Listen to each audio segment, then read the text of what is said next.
Hello everyone, welcome back to my channel. My name is Paola and welcome to another video in the 12 days of bookmas. I thought it would be fun to go all the way back and talk about all the books that I have acquired. They are quite a few, so I'm just gonna give you like a quick one sentence synopsis, provide the book cover here or here, and we'll move on because there's too many, and luckily I did not pay for all of them. So we're gonna start off with the books that I got for free, aka the books that I got of Stuff Your Kindle Days. A Highlander for Hannah by Mary Warren. Please just look at this cover. Isn't it so beautiful? I am obsessed with this cover. The color palette, the art in general is stunning. This is a contemporary fantasy adult romance, and it involves a love spell that brings a man from 1745 to present day. Same page by G.L. Thomas. This is an office romance set in Rhode Island. Washed Up with a Kraken by L.E. Eldridge. This is a monster romance set in a cruise ship, and it's about a plus-size chef who lands an internship in this cruise ship and she falls in love with a non-binary Kraken. I also adore this cover so much. Please just stare at it for a little longer. The Bankroll League by Lainey Lane. This is an interracial office romance between a company owner and his assistant. My Curvy Rival by Lee Caron. And this is a novella that has the age gap. It's rivals to lovers, and it also deals with sibling conflict. Next up, I got these ones I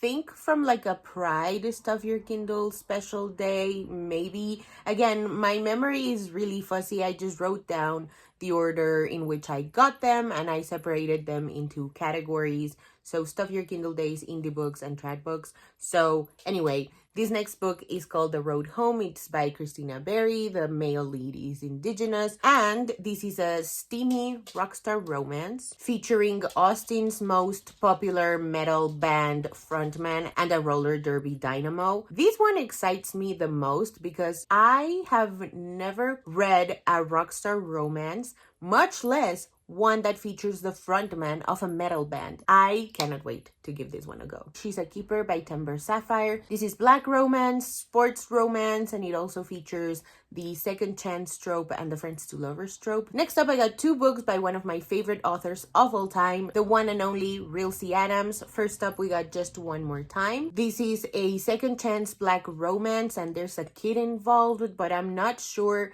if it's a kid that these two people had biologically, or if it's a kid that they're taking in and adopting, or if it's like a single mom or single dad type situation. Either way, it's Rilsey Adams. I'm really excited to check it out. And the other Rilsey Adams book I got is called When Love Ignites, and this is an office romance hate to love between two lawyers. Finally, these last four books, I do distinctly remember getting them on October 31st because there was a very special monster romance Stuff Your Kindle Day. And so I got Releasing the Demon by Ryan Burnett. This is demon romance erotica. It is book 2 in a series. I got it before I realized it was book 2 in a series.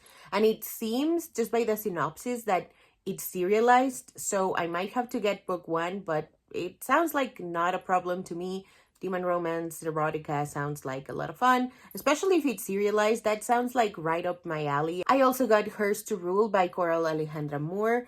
This is paranormal, polyamorous. It is set in Las Vegas, and this cover, isn't it just so hot? I love it so much. Next up, I got Secunda by Joanne Kwan. And this one, I'm just going to read you the first little chunk of the synopsis. It says, Patience Firmin has grown accustomed to her own company after her parents' passing.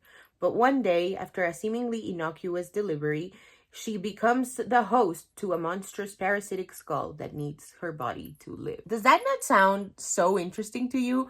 I am so curious about where this book is going to take me. And finally, for the monster romance books that I got for Halloween, we have A Vermilion Curse by D.C. Guevara. This features the trope of reluctant allies to lovers, and it's between a scholar turned mercenary and a criminal on the run, but I think both leads are criminals on the run. Next, I'm gonna talk about a couple of other books that I got for free that I distinctly remember not getting them on Stuff Your Kindle Days. So first up, we got Anne of Green Gables. The entire series was for free on Kobo. This is a classic Canadian series. It is by L.M. Montgomery. I know so many people love the Netflix adaptation that was unfortunately canceled a couple of years ago, right after, I think it was season 3.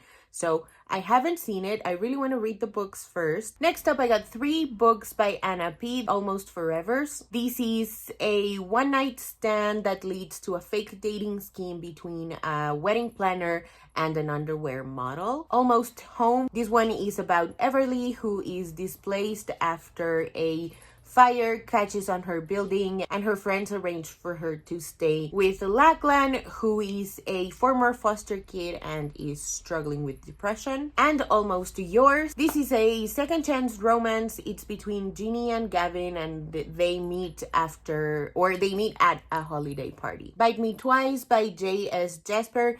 This is a sapphic vampire little novella. And the last 2 free indie books that I got were both by Brandy Bush. The first one is The Roommate, and this is an erotica novella featuring a college student and her roommate's parents, plural. I'm so excited. And Birthday Girl. For this one, I'm just going to read you the synopsis. It goes, when my best friend bails on our trip to Mexico, I meet a younger man who is charming, sexy, smart, and very talented with his hands. These next couple of books are books that I paid for, and these are indie books. First up, I got Meet Cute Club by Jack Harban. And this is a reader romance between a bookstore employee and a romance reader.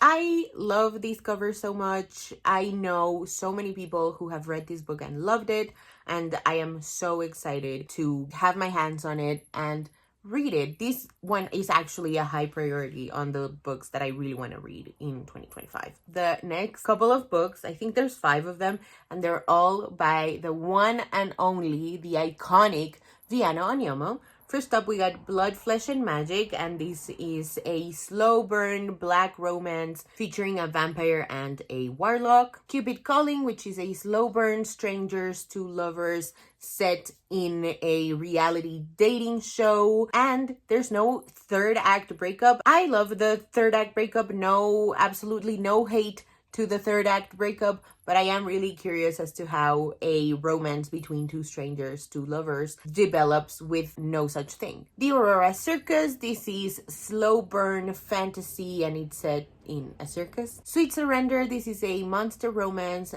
It is the second book in the series. I don't remember what the series is called, but the first one is called Sweet Vengeance. And Sweet Surrender is about Saint who summons Night, a demon that has already been protecting him from his stalker. And finally, we got Portal to Pleasure. This is monster romance, and it features a fat, black, bisexual female lead and 3 fantastical beings, with the main premise being that female masturbation can open a portal to hell. So that sounds very exciting to me. This final section is the one with the traditionally published books that I got. First up, I got the bundle edition of Six of Crows and Crooked Kingdom by Lee Bardugo. I'm assuming everybody already knows what this is about, but just in case you don't, it is a heist high fantasy duology set in Ketterdam, which is inspired by a certain period of Amsterdam. It is set in the Grishaverse, and it features 6 main characters. So we go into these 6 main characters'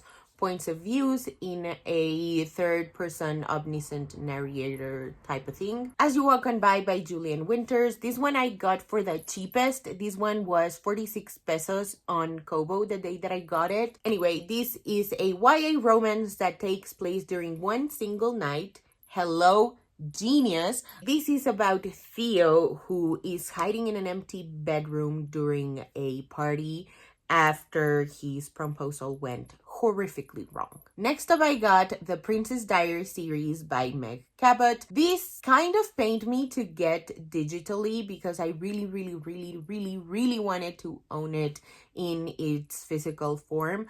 but money what played a really big part as to why I got it in its digital form, because at the time it was $4. This is a 10-book series, and it's about Mia Thermopolis. It's coming of age, and it's about her learning, or the first book is about her learning that she is the sole heir to the throne of Genovia. And finally, I got Isabel and the Rogue by Liana de la Rosa. Liana is one of my favorite adult romance authors. I love that she's getting her flowers now that she's releasing things with, I think Berkeley is her publisher. This is a historical romance set in London, and it features a Mexican heiress and a British war hero who is like dead set on protecting her. So those are the books that I got all throughout the year. I am going to pat myself on the back because I did not spend as much money as I did last year, much less money than I spent in 2022 or even 2021. I think 2021 was my wildest spending year. But this one, I got a lot of free books. More than half of these books were for free, and a lot of them were like less than $5, with the exception of the Six of Crows duology, now that I'm looking down at my list. So congratulations me, yay me. Thank you so much for watching. If you haven't already and you'd like to, go ahead and hit subscribe, and I'll see you in the next one. Bye.